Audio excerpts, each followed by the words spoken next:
morning, everyone. My name is Nicolas Servas. I'm the Education Cluster Coordinator in the Central African Republic.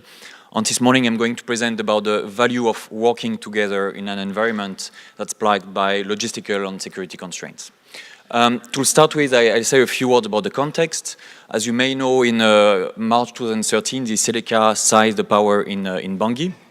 There was a new regime. And in that context, the different clusters were redynamized to do their work. And in our area, we had to focus on collecting data on the operational status of school. The reason why this data was important is that because we had a major donor, the Global Partnership for Education, which was ready to provide funding in the emergency context to support the sector. But for that, one key thing we had was to prioritize the needs, but also to be able to draft a response.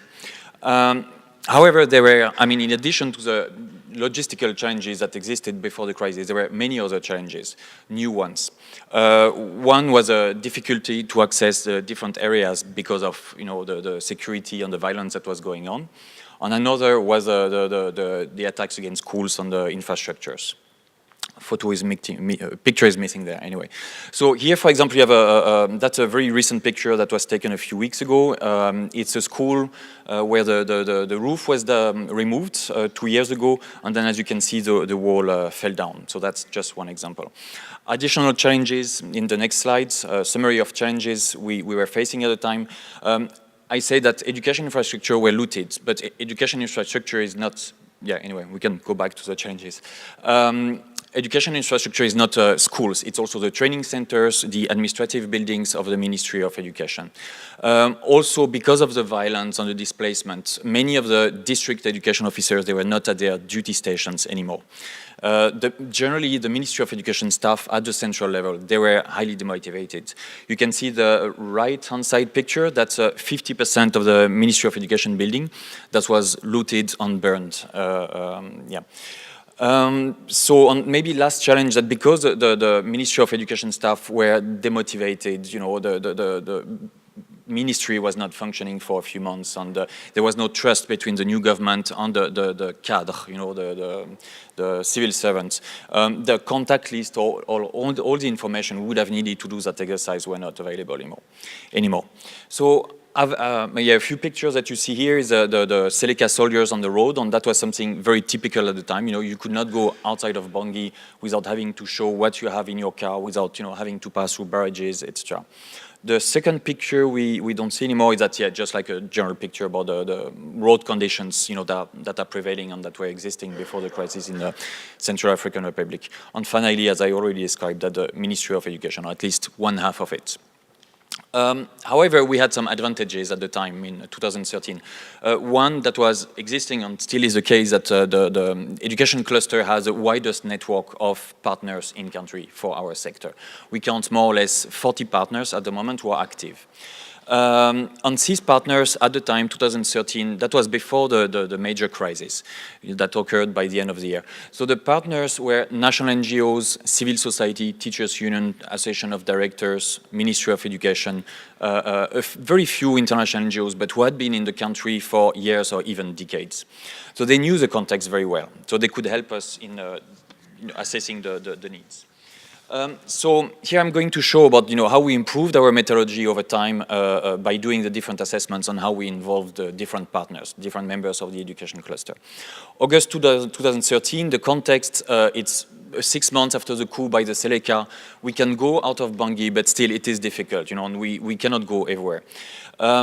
The ministry is more or less functioning. We can access them. We can go visit them in the ministries. They can come to us at UNICEF. So our strategy is that we involve them heavily in the design of the terms of reference, in the questionnaire, and with the support of NGOs who can tell us where to go, not to go, we're able to go on sites in the schools and to collect the data. The major advantage of doing that methodology, going in schools, that's a school director cannot lie to you whether his school is open or not, or whether teachers are there or not. And we'll see that that was different in the second phase. However, a major hindrance is that you cannot, by doing so, you cannot cover the entire country because of the security reasons. 6 months later, that's 1 month, 2 months after the peak of the crisis that happened in December 2013. To give you an idea, CAR is a country of 5 million people. At the time, there were 1 million people displaced within the country, 500,000 in Bangui only. So for the obvious reasons, there were some days where we could not go to the UNICEF office. We had to leave the office because of security reasons. So we had to, going outside of Bangui was a huge challenge, as you can imagine. So we had to conduct a remote assessment. And by remote, I mean it was done by phones. The way we did it is that NGO partners came to the UNICEF office and they started by rebuilding the contact list of the Ministry of Education. And then they called the district education officers, who in turn collected the information directly from the school directors. Major benefit of that methodology, we can cover the entire country. The downside is that because the Ministry of Education was closed down, shut down at the time, because actually the staff from the Ministry of Education, they could not go out of their houses or out of their neighborhoods. And London, who's in the room and who heavily supported in the process, could say more about that. So there was very little opportunity to involve the Ministry of Education. And as a result, also they used the results of the report. They did not endorse the final report. Right now, February 2015, it's ongoing. The context is a return to school across the country, more or less, but with a prevailing instability. We don't know what's happening. There are what we call the hotspots, displacement and violence here and there, and it changes every 2-3 months. Our strategy now is basically we learned, from the past, and we are combining a remote assessment for the areas that we cannot cover. And this is done by University of Bangui students. And then this data collected by distance is verified, and it's verified by the Ministry of Education Department of Statistics staff. And if they have any doubts about the validity, then they are going to call the schools again. For the schools that are accessible on site, then we have teams of combining NGOs, UN agencies, and Ministry of Education local staff joining the teams on collecting the data. So by doing so, we can cover the entire country, but also ensure validity and validity of the data, and we hope endorsement by the Ministry of Education. So first, throughout these different exercises, what were the lessons learned for working together? And I think, it applies to us in CAR, but most likely it applies to other sectors and other contexts. Despite very tight deadlines on no prior knowledge of the country, of the context, we were able to produce relevant, reliable, and useful information on the status of our sector, or your sector, depending on where you are. To date, the different reports and results produced by the CAR Education Cluster remains the most comprehensive and reliable ones for that country. Second, by working together, and here in particular I'm thinking about the Ministry of Education, but could be the authorities in your country, you can ensure buy-in and improve the quality of your data by listening to the critics that they formulate and adjusting your methodology accordingly. Contrarily, if you don't do that, and that was our case, in the months that followed February 2014 for the security reasons, and because we could not involve the Ministry of Education, lack of coordination and work with the authorities could lead to a rejection of results and lesser legitimacy. And the last slide is about the impact, that we could see. So the long-term impact we could see for our work in CAR, that we think, and actually we can witness that we increase the capacity, we develop the capacity and recognition of the work of the Ministry of Education. We did so by training them in new methodologies. And in July 2014, for example, they did a remote assessment on their own. They use the phone calls to call the district education officers.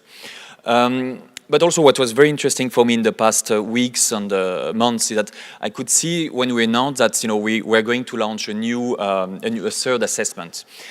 We could see that the partners were highly motivated.